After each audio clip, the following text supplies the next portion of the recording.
എടാ നമ്മൾ പടക്കം പൊട്ടിക്കുകയാണെങ്കിലും ബൾബ് കത്തുകയാണെങ്കിലും ഏതൊരു പ്രവൃത്തി ചെയ്യുകയാണെങ്കിലും നമുക്കറിയാം ഇത്തരത്തിലുള്ള പ്രവൃത്തികൾ ചെയ്യുമ്പോൾ എന്ത് ചെയ്യുന്നുണ്ട്, എനർജി പ്രൊഡ്യൂസ് ചെയ്യുന്നുണ്ട്, പലതരത്തിലുള്ള എനർജി പ്രൊഡ്യൂസ് ചെയ്യുന്നുണ്ട്. ഫോർ എക്സാമ്പിൾ പടക്കം പൊട്ടുന്ന സമയത്ത് അവിടെ ലൈറ്റ് വരുന്നുണ്ട്, സൗണ്ട് വരുന്നുണ്ട്, ചൂട് താപം വരുന്നുണ്ട്. സോ ഈ രീതിയിലൊക്കെ പലതരത്തിലുള്ള എനർജീസ് വരുന്നുണ്ട്. ഞാൻ ജസ്റ്റ് ഒന്ന് പറയാം, പടക്കം പൊട്ടുമ്പോൾ ലൈറ്റ് വരുന്നു, സോ ലൈറ്റ് എനർജി ഉണ്ടാകുന്നു. ഏത് എനർജിയാണ് മക്കളെ? Light energy. നമ്മൾ മലയാളത്തിൽ എന്താ പറയാന്നറിയോ? യെസ്, പ്രകാശോർജം ഉണ്ടാകുന്നു. പ്രകാശോർജം അല്ലേ? സിമ്പിളായിട്ട് മനസ്സിലാക്കണം അല്ലേ? ഇനിയോ ചൂടുണ്ടാകുന്നുണ്ട്, അപ്പോൾ താപോർജം. താപം എന്ന് പറഞ്ഞാൽ ആരാണ്? ചൂടല്ലേ? താപം എന്ന് പറയുമ്പോൾ ഹീറ്റാണ്. സോ താപോർജം ഉണ്ടാകുന്നുണ്ട്. Heat energy is produced. Heat energy is produced. മാത്രമല്ല പ്രകാശം വരും, താപം വരും, സൗണ്ട് വരും അല്ലേ? വലിയ പടക്കം കൊട്ടുമ്പോൾ ഇനിയിപ്പോൾ നമ്മൾ കമ്പിത്തിരി പൊട്ടിക്കുകയാണെങ്കിലും എന്ത് വരും? അതിനും സൗണ്ട്, ചെറുതായിട്ട് സൗണ്ട് വരും. സോ സൗണ്ട് എനർജിയും ഉണ്ടാകും. Sound energy is also produced. അഥവാ പറയാം നമുക്ക് എന്താ പറയാം? ശബ്ദോർജം അല്ലേ? സോ ഈ രീതിയിലൊക്കെ ഊർജങ്ങൾ ഉണ്ടാകുന്നുണ്ട്. എന്നാൽ നമുക്കറിയാത്ത ചില ഊർജങ്ങളുണ്ട് അല്ലേ? നമുക്ക് പെട്ടെന്ന് നേരിട്ട് പരിചയമില്ലാത്ത രണ്ട് ഊർജ്ജങ്ങളുണ്ട്. അവരെക്കുറിച്ചാണ് എനിക്ക് പറയാനുള്ളത്. പക്ഷെ അതിനു മുമ്പ് നമുക്കറിയാം, ഒരു ഊർജ്ജത്തെ നമുക്ക് എന്ത് ചെയ്യാം? ഒരു രൂപത്തിൽ നിന്ന് മറ്റൊരു രൂപത്തിലേക്ക് മാറ്റാം അല്ലേ?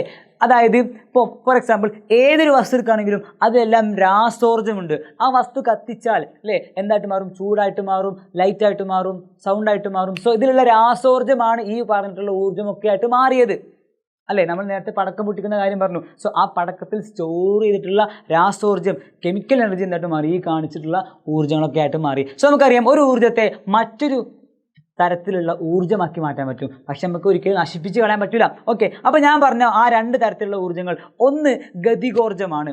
എന്താ മക്കളെ? ഗതികോർജ്ജം. നമുക്ക് പറയാം മെക്കാനിക്കൽ എനർജി. ഗതികോർജ്ജം അല്ല കേട്ടോ, സാറ് പറഞ്ഞല്ലേ, മെക്കാനിക്കൽ എനർജിയാണ് കേട്ടോ. യാന്ത്രികോർജ്ജം. എന്താ മക്കളെ? സാറ് പറഞ്ഞപ്പോൾ മാറിപ്പോയതാണ്. യാന്ത്രികോർജ്ജം. എന്താണ് യാന്ത്രികോർജ്ജം? അവിടെ യന്ത്രങ്ങളൊക്കെ ചലിക്കണം എന്നുണ്ടെങ്കിൽ ഒരു മൂവ്മെൻറ്റ് വരണ്ടേ?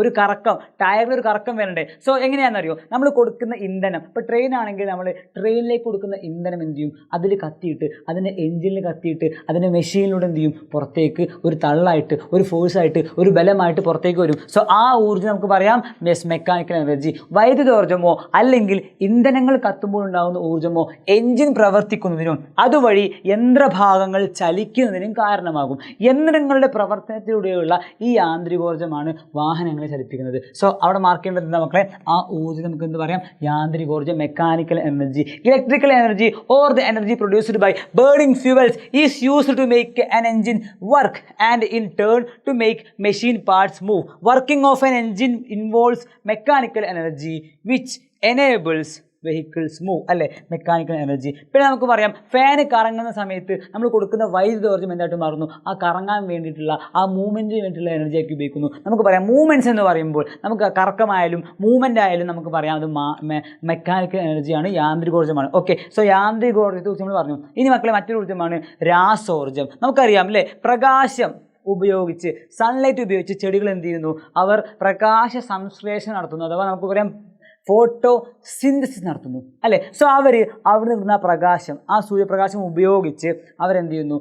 അവരുടെ ഉള്ളിൽ കെമിക്കൽ എനർജി ആക്കി സ്റ്റോർ ചെയ്ത് വെക്കുന്നു. സോ സോളാർ എനർജി, സൗരോർജ്ജം is stored in as chemical energy അല്ലെങ്കിൽ രാസോർജ്ജം. ആ ഭക്ഷണം ഉണ്ടാക്കി അവർ എന്താ പറയുക, ചെടികൾ ഭക്ഷണം ഉണ്ടാക്കിയാൽ അവർ രാസോർജ്ജമാക്കിയിട്ട് ആ ഊർജ്ജം സേവ് ചെയ്ത് വെച്ചു. ആ ഊർജ്ജം നമ്മൾ എന്ത് ചെയ്യും? യെസ്, മാങ്ങയായിട്ടും ചക്കയായിട്ടും ഒക്കെ അവർ സ്റ്റോർ ചെയ്ത് വെച്ച ആ ഊർജ്ജം നമ്മൾ എന്ത് ചെയ്യും? പോയി കഴിക്കും. അങ്ങനെ അവർ ഉപയോഗിച്ച, അവർ സേവ് ചെയ്ത ആ രാസോർജ്ജം നമ്മുടെ പ്രവർത്തനങ്ങൾക്ക് വേണ്ടിയുള്ള ഊർജ്ജമായിട്ട് മാറും. റെഡി അല്ലേ? സോ അതാണ് പറയുന്നത്, പദാർത്ഥങ്ങളിൽ അടങ്ങിയിരിക്കുന്ന ഊർജ്ജമാണ് രാസോർജ്ജം. പ്രകാശ സംശ്ലേഷണം വഴി സസ്യങ്ങൾ സൗരോർജ്ജത്തെ രാസോർജ്ജമാക്കി മാറ്റുന്നു. ഇങ്ങനെ സംഭരിക്കുന്ന രാസോർജ്ജം ആഹാര പദാർത്ഥങ്ങളിലൂടെ ജീവികളിൽ എത്തുന്നു. വിറകെത്തുമ്പോൾ ലഭിക്കുന്നത് സസ്യഭാഗങ്ങൾ സംഭരിക്കപ്പെട്ട രാസോർജ്ജമാണ്. സോ രാസോർജ്ജം നമ്മൾ പറഞ്ഞു. അതുപോലെ നമ്മൾ പറഞ്ഞു മെക്കാനിക്കൽ എനർജി, അല്ലെങ്കിൽ നമ്മൾ പഠിച്ചു എന്തായിരുന്നത്? യാന്ത്രികോർജ്ജം. സോ ഈ രണ്ട് ഊർജ്ജങ്ങൾ, രാസോർജ്ജം, യാന്ത്രികോർജ്ജം, chemical energy and mechanical energy, നമ്മൾ അധികം ഇൻ്ററാക്ഷൻ വരാത്തതാണ്. സോ നമുക്ക് ഓർത്ത് വെക്കാൻ, നമുക്ക് അറിയേണ്ടതാണ്. ഇനി അങ്ങോട്ട് നമ്മൾ പഠിക്കുന്ന സമയത്ത് ഇവരൊക്കെ നമ്മൾ എക്സാമ്പിളിൽ കുറേ തവണ വരും. സോ എക്സാം പേപ്പറിലും വരാൻ ചാൻസ് ഉണ്ട്. അപ്പോൾ നമ്മൾ ഓർത്തിരിക്കേണ്ടതാണ്. അതുകൊണ്ട് സ്പെഷ്യലായിട്ട് ഒരു 5 മിനിറ്റിന് വീഡിയോ നമ്മൾ ചെയ്തു രണ്ട് എനർജിയെക്കുറിച്ച്. സോ ആ ഭാഗം ക്ലിയർ ആയില്ലേ? And all the best.